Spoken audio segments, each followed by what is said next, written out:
हे Korean जगह viewers, this is Megha और आज हम बात करने वाले हैं रोड होम के एपिसोड 11 की। So let's get started. यहाँ चैन सिक्योरिटी गार्ड को यहाँ होने का कारण बताता है। गार्ड उसे अपने साथ सीसीटीवी की जगह ले जाता है। चैन उसे वहाँ ठीक करता है। गार्ड शाओ से बातों ही बातों में पूछता है, क्या आप लोग मैरिड हैं?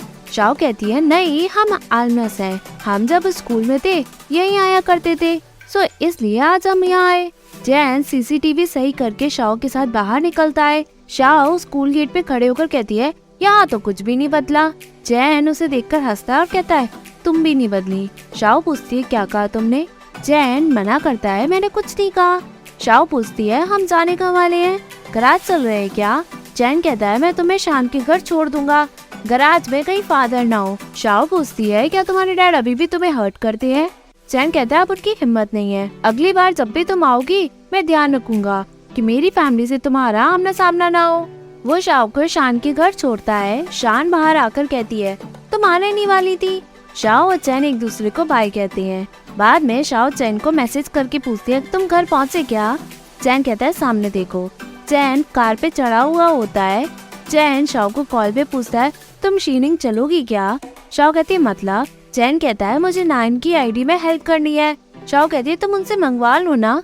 चैन कहता है, मैटर कॉम्प्लिकेटेड है, मैं तुम्हें बाद में बताऊंगा। तुम चलोगी क्या? शाओ पूछती है, तुम वाकई में जाना चाहते हो? चैन कहता है, चीनिंग मेरा दूसरा घर है। उस वक्त हमारी लड़ाई थी, इसलिए मैं तुम्हें वहाँ घुमा नहीं पाया, सो इस बार मैं सब तुम्हें दिखाना चाहता हूँ। शाओ फाइनली एग्री करती है। चैन शाओ को गुड नाइट कहकर चला जाता है। यहाँ चैन अपनी सिस्टर को बताता है, मैंने फैन का सीसीटीवी सही कर दिया। मुझे अपने ब्रदर इन लॉ के स्कूल के सीसीटीवी की याद आ गई। कुछ हो तो मुझे बता देना। सिस्टर उसे थैंक्स कहती है और उसे नान के खाने के लिए डिश देती है। चैन उसे लेकर चला जाता है। यहाँ चैन नान को वो डिश देता है। नान पूछता है, क्या वो आन शाओ ने भेजा है? चैन कहता है, नहीं, वो किसी और के यहाँ रहने गई है। नान का मुँह बनता है। चैन उसे डिश देकर कहता है, मैं शीनिंग वापस जा रहा हूँ, कुछ चाहिए हो तो बता देना मुझे। नान कहता है, आप जा रहे हो? चैन उसका गाल पकड़ के कहता है, तुम्हें इतनी चिंता क्यों है? नान कहता है, मुझे आंट की चिंता है, वो इतनी आउटस्टैंडिंग है, जब तक तुम वापस लौटोगे वो तुम्हें वापस ही ना मिले। चैन कहता है, वो मेरे साथ जा रही है, यहाँ तुम्हारा ख्याल रखने वाला कोई नहीं होगा, तो केयरफुल रहना, होमवर्क पे ध्यान देना। चैन जैसे ही जाता है, नान कहता है, पूरी बात तो बताओ, लेकिन चैन बहाना मार के वहाँ से चला जाता है। यहाँ चैन को नान की बातें याद आती है कि आंट शाओ बहुत आउटस्टैंडिंग है, जब तक तुम वापस लौटोगे कहीं वो तुम्हें वापस ना मिले। चैन ये सब सोचता है, तभी चैन की मदर आकर चैन से कहती है, तुम्हारे डैड को ड्रिंक करके ड्रामा करने की आदत है, कोई भी उन्हें संभाल नहीं सकता, तुम घर मत आना। चैन, वो तुम्हारे डैड है, तुम उनकी बातें दिल पे मत लो। चैन कहता है, ठीक है, पर जब तक वो मेरी बहन को ना मारे तो कोई बात नहीं। मदर वहाँ से चली जाती है। यहाँ शाओ रू को कहती है, मैं रोड ट्रिप पे जा रही हूँ, कुछ होगा तो मेल कर देना। रू पूछती है, तुम्हारा फर्स्ट लव वापस शीनिंग क्यों जा रहा है? शाओ कहती है, शायद वो अपने दूसरे घर को मिस कर रहा होगा। रू पूछती है, तो नान का क्या? शाओ कहती है, उसके लिए हाइदोंग है। रू कहती है, वो कहाँ उसे संभाल पाएगा, क्यों ना मैं उसका ख्याल रखूं। शाओ फाइनली एग्री करती है और चिन का नंबर रू को दे देती है, ताकि अगर कोई प्रॉब्लम हो तो वो चिन से कांटेक्ट कर सके। शाओ वहाँ से चली जाती है। यहाँ शाओ बैठी होती है, तभी वहाँ एक पर्सन आता है और शाओ से जैसे ही कुछ पूछता है, वहाँ चैन और फैंग आते हैं। चैन शाओ को फ्रूट देते हुए कहता है, ये जर्नी में काम आएंगे। शान भी वहाँ आती है।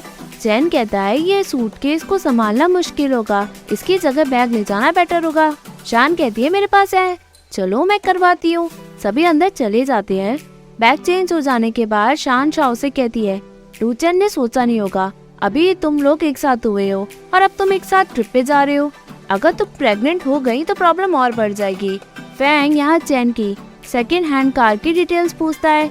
शान कहती है, सोचना जरूर, अगर तुम्हें जल्दी शादी नहीं करनी तो जरा संभल के, जब तुम दोनों का बच्चा हो जाएगा तो ब्रेकअप करना बहुत मुश्किल होगा।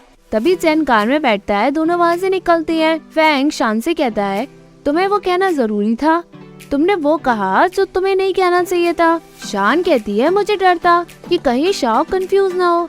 फाइनली यहाँ चैन और शाओ की रोड ट्रिप स्टार्ट होती है। कुछ टाइम बाद चैन एक जगह गाड़ी खड़ी करके ब्रेक लेने को कहता है। शाओ कार से उतरकर चली जाती है। चैन बाहर आकर मैप देखता है। तभी शाओ उसके लिए कॉफी लाकर पूछती है, हमारे पास जीपीएस नहीं है क्या? चैन कहता है, मुझे मैप पे देखने की आदत है, जब मैं यहाँ लास्ट टाइम आया मैंने पूरे रास्ते सीनरी को एंजॉय किया और कुछ चीजें जीपीएस से नहीं ढूंढ सकते। यहाँ चैन और शाओ खाते हैं। शाओ कहती है तुम्हें वो डॉक्टर याद है, शू याओ, जिसे तुम एयरपोर्ट पे मिले? उनकी वाइफ बहुत बीमार है। डॉक्टर ने उनका ऑपरेशन बताया। जब ऑपरेशन हो जाएगा उनकी वाइफ को कितना सहना होगा, रेगुलर चेकअप्स वगैरह वगैरह। अगर बाद में ट्यूमर बढ़ भी गया तो कोई ऑपरेशन नहीं होगा। उनकी वाइफ कई टाइम से बीमार थी, उनके पास ज्यादा टाइम नहीं है, सो वो मेरे पास आए। मेरे पास कुछ सेविंग्स थी जो मैंने उन्हें दे दी। तुम्हारे पास वैसे भी कर्जा है, तुम नान को मेरे पास छोड़ दो। जैन मना करके कहता है। जिन मुझे उसका खर्चा दे देता है। शाओ डॉक्टर और उसकी वाइफ की स्टोरी बताते हुए कहती है वो चाइल्डहुड फ्रेंड्स थे, बाद में वो दोनों लवर बन गए। जब उनकी वाइफ को बीमारी का पता चला उन्होंने मैरिज सर्टिफिकेट लेने के लिए मना कर दिया क्योंकि वो शू याओ पे बोझ बनना नहीं चाहती थी। बट शू याओ ने जिद से वेडिंग की। लाइफ अनप्रिडिक्टेबल है, कब क्या हो जाए पता नहीं। यहाँ शाओ उनकी लाइफ की अनप्रिडिक्टेबल स्टोरी बताती है। जैन सब कुछ सुनकर कुछ नहीं कहता। शाओ कहती है शान ने जो कहा उसका तुम बुरा मत माना, उसे मेरी चिंता है और कुछ नहीं। जैन कहता है शान को मेरी सिचुएशन पता नहीं, 2 साल का वेट करो, मैं कर्जा चुका कर तुमसे शादी कर लूंगा। शाओ खुश होकर कहती है सपने में। जैन कहता है तुम मुझसे शादी करना नहीं चाहती, अगर तुम एग्री करती हो तो हम आज एक ही रूम में सोएंगे, अगर नहीं तो हम अलग सोएंगे। वो लोग फाइनली जीमू क्लिफ पहुँचते हैं। सन हाओ चैन से मिलता है और चैन शाओ का इंट्रोडक्शन उससे एज अ गर्लफ्रेंड करवाता है। हाओ कहता है तुमने मुझे पहले क्यों नहीं बताया, मैं अच्छा रूम बुक कर देता। चैन सामान निकलता है और बातों का टॉपिक चेंज कर देता है। यहाँ शाओ कपल्स को जाते हुए देखती है जो बात करती है कि यहाँ का सनराइज बहुत अच्छा होगा। हाओ यहाँ की डिटेल्स देता है। फाइनली यहाँ सभी खाते हैं। हाओ कहता है मैं शाओ, मैं कैप्टन मू की टीम का नहीं हूँ, बट इन्होंने मुझे बॉम्ब डिफ्यूज करना सिखाया, सो ये मेरे मास्टर है। जब मैं इनसे पहली बार मिला मुझे लगा ये बहुत एरोगेंट है। इन्होंने पता है क्या कहा, स्वाट में होना आसान नहीं। शाओ जैन की स्टोरी सुनकर खुश होती है। तभी हाओ और स्टोरी बताता है बट जैन उसे रोक देता है। हाओ कहता है क्यों ना बताऊं मैं, तुम्हारे हीरो वाले कारनामे, तुम्हें पता है दूसरों को बचाते हुए कैप्टन चैन को एक बार गोली भी लगी, आपने तो देखा ही होगा। शाओ चैन को हैरानी से देखती है बट चैन शाओ को डिश सर्व करता है। खाने के बाद हाओ रूम की चाबी देकर अंदर चला जाता है। चैन और शाओ अपने रूम की तरफ बढ़ते हैं। शाओ कहती है कितना अंधेरा है, ये सब इतनी जल्दी सो गए क्या? चैन कहता है रात के 11 बज रहे हैं, अभी जल्दी है। फाइनली वो लोग अपने रूम में पहुंचते हैं। शाओ रूम को देखकर कहती है अंदर कितने बेड होंगे। तभी चैन शाओ को किस करता है और उसे रूम में किस करते हुए ले जाता है। शाओ चैन की गोली की जगह छूती है। चैन उसका हाथ पकड़ते हुए कहता है ये नॉर्मल है। शाओ कहती है तुम बॉम्ब डिफ्यूज करने वाले हो ना? चैन कहता है भले ही बॉम्ब डिफ्यूज करना मेरा पहला काम है, बट कंट्री को प्रोटेक्ट करना भी तो जरूरी है। शाओ कहती है तुमने मुझे पहले क्यों नहीं बताया? चैन कहता है बताने को क्या था, जब मैंने फर्स्ट टाइम ड्यूटी ज्वाइन की मेरे ओल्ड कैप्टन ने मुझसे बताया कि तुम्हें कुछ चीजें अपनी फैमिली को बताने की जरूरत नहीं, उससे कोई फायदा नहीं होगा, बस वो सभी चिंता करेंगे।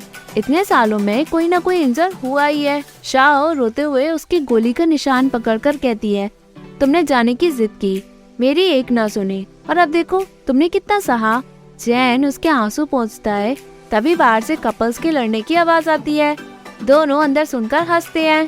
चैन उठकर चला जाता है। बाहर कपल्स लड़ते हैं। चैन उनसे कहता है और लड़ो।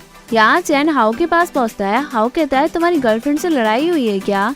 अगर नहीं तो तुम यहाँ क्या कर रहे हो? चैन घोड़े पे बैठकर दूसरी जगह पहुँचता है। हाओ कहता है इनकी वाइफ अब नहीं रही, ये अब अकेली है। चैन हाओ को रोकता है बट वो फिर भी गेट खटखटाता है। अंकल बाहर निकलता है। हाओ चैन को देखकर खुश होता है। अंकल उन्हें ड्रिंक सर्व करता है। सभी ड्रिंक करते हैं। अंकल अपनी पुरानी बातें याद करते हैं। मेल मिलाप हो जाने के बाद चैन बाहर खड़ा होता है। अंकल उसे ड्रिंक देते हुए कहता है तुम कुछ दिन और रुक क्यों नहीं जाते, मेरा बेटा वापस आने वाला है। चैन कहता है जब वो बीजिंग में आए मेरे पास जरूर आए। वो बातों ही बातों में उसकी फैमिली की तारीफ करके कहता है वो सभी हीरो थे, उनकी ग्लोरी सिर्फ खून और आंसू से ही लिखी है। अंकल उसे फैमिली की ग्लोरी याद रखने के लिए थैंक्स कहता है। चैन कहता है मेरे स्टेप फादर भी कंट्री को बचाते थे, बाद में वो बीमारी से नहीं रहे, मैं उन्हीं से इंस्पायर हुआ हूँ। मैंने पुलिस एकेडमी में बहुत कुछ किया और यही सोचा कि ये जिंदगी जीने का तरीका बहुत ही बढ़िया है, इसलिए आप जैसों की वजह से उनके बच्चे आगे बढ़ पाते हैं। अंकल पूछता है तुम्हें कुछ अंदर से परेशान कर रहा है क्या? जैन कहता है मन में कुछ ना कुछ तो होता ही है, कभी कुछ ज्यादा या कम। अंकल पूछता है पुराने कैप्टन से तुम मिलने गए क्या? जैन कहता है मैं जाऊंगा और सभी पुराने दोस्तों से मिलूंगा। यहाँ शाओ सुबह सोकर उठकर बाहर निकलती है। हाओ की मदर चैन को चाय देती है। शाओ और जैन दोनों चाय पीते हैं और चिपक कर बैठते हैं। शाओ पूछती है तुमने आंट से क्या बात की? जैन कहता है कल जो कपल लड़ रहे थे वो सनराइज नहीं देख पाए, वो सिटी वापस चले गए। शाओ कहती है मुझे ठंड लग रही थी तो मैं सो भी नहीं पाई। तभी जैन शाओ को सनराइज दिखाता है। दोनों सनराइज खुशी से देखते हैं। जैन कहता है इसे क्या कहते हैं? शाओ कहती है क्या?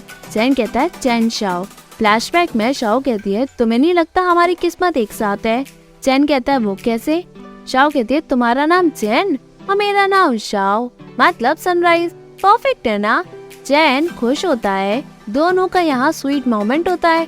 आंट उन्हें चाय देते हुए कहती है उन कपल्स के जाने के बाद तुम बेस्ट गेस्ट हो मेरे। शाओ खुश होती है। यहाँ रू नान के साथ सीनियर अपार्टमेंट देखने जाती है। लेडी उसे अपार्टमेंट में फैसिलिटी की डिटेल्स देती है और तभी लेडी को कॉल आता है, वो बाहर चली जाती है। रू नान से अपार्टमेंट के बारे में पूछती है। नान कहता है सब अच्छा है बट हम अपार्टमेंट क्यों ले रहे हैं? रू कहती है वो हम बाद में बात करेंगे, चलो हम कुछ खाते हैं। यहाँ रू खाते हुए बताती है मेरी मदर बूढ़ी है और मैं बिजनेस ट्रिप में बाहर रहती हूँ तो मैं यहाँ उन्हें रुकवाना चाहती हूँ क्योंकि यहाँ डॉक्टर्स और नर्स भी हैं और यहाँ पे अदर फैसिलिटीज भी है। वो बाद में पूछती है तुम्हारे डैड तुम्हारा ख्याल नहीं रख रहे क्या? नान कहता है वो अभी बहुत बिजी है, अंकल चैन के जाने के बाद अब वो कैप्टन बन गए होंगे। दोनों खुश होते हैं। यहाँ सभी खुश होकर खाते हैं। शाओ कहती है यहाँ के लोग कितने अच्छे हैं। तभी चैन को कॉल आता है। चैन बाहर चला जाता है। वो कॉल किसी और का नहीं, शाओ के फादर का होता है। वो कहता है क्या तुम्हें मैं याद हूँ? तभी एपिसोड एंड होता है। Hey viewers, if you like this video, please like, share and subscribe this channel. Thank you.